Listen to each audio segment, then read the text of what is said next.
We're here to journey into the world of safe cracking, or more accurately named, safe manipulation. We'll be diving into the secrets that allow us to open something that's not supposed to be openable. We'll have fun, learn lots, and gain some new skills. But most importantly, we'll be going on a journey because safe manipulation is not just about the opening. Just spinning that dial can be meditative and relaxing. Time just floats. I can enter a state of flow, energized, fully involved, and enjoying what I'm doing. I hope you'll be inspired to give manipulation a try and join me in the safe manipulation community. The lock you see here is a Group 2 combination safe lock, and it's just dazzling. Heaps and heaps of creativity and refinement have gone into making these locks perform their single job with a truly simple but ruthless efficiency that's just amazing to behold. These locks are delightfully elegant mechanical marvels. Its design is basically unchanged for 150 years. 150 years ago, that was before radios and welding. I only wish that I had the smarts to come up with any of the concepts that make these locks work so well.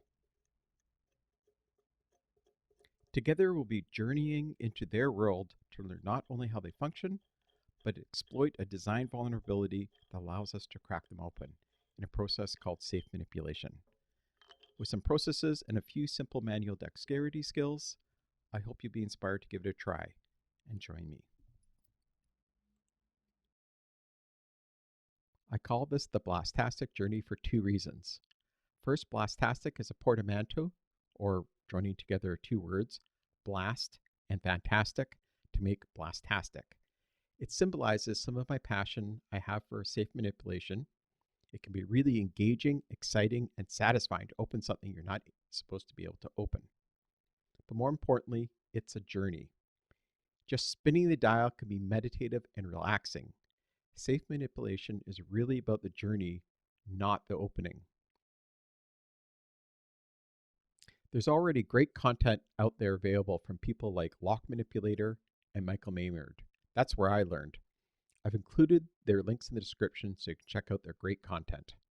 However, I found there's two things missing. First, the manipulation process and the required skills. I felt there was material missing for beginners to really understand the manipulation steps, the decision making, and the skills required to do it. My series will spend a lot more time in these areas. Second, manipulation as a journey. I really want to make a longer series of videos that just presents the manipulation journey as a meditation. I'm planning on making some ASMR-like experiential videos. I wanted to have a resource for people to understand what they're seeing. I'm really excited to provide some fancy visuals to really illustrate what's happening inside the lock. I'll be having at least 4 cameras, 2 inside the safe and 2 outside the safe. The first one shows the dial, so you can easily see what numbers I'm spinning to. The second one's inside and shows the back of the lock. This gives a good overview of what's happening inside the lock. The third is probably the most important and helpful.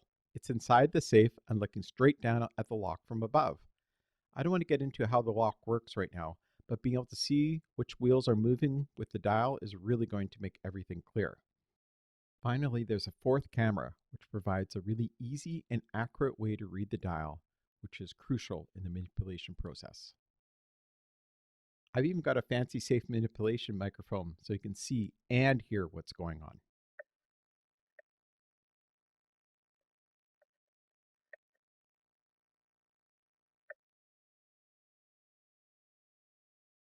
There's 7 parts to this course. First is the introduction. That's what you're seeing now. Second is Thieves Don't Manipulate. That's a really quick section talking about the ethics and why I don't think I'm doing any safe owners a disservice by presenting this information.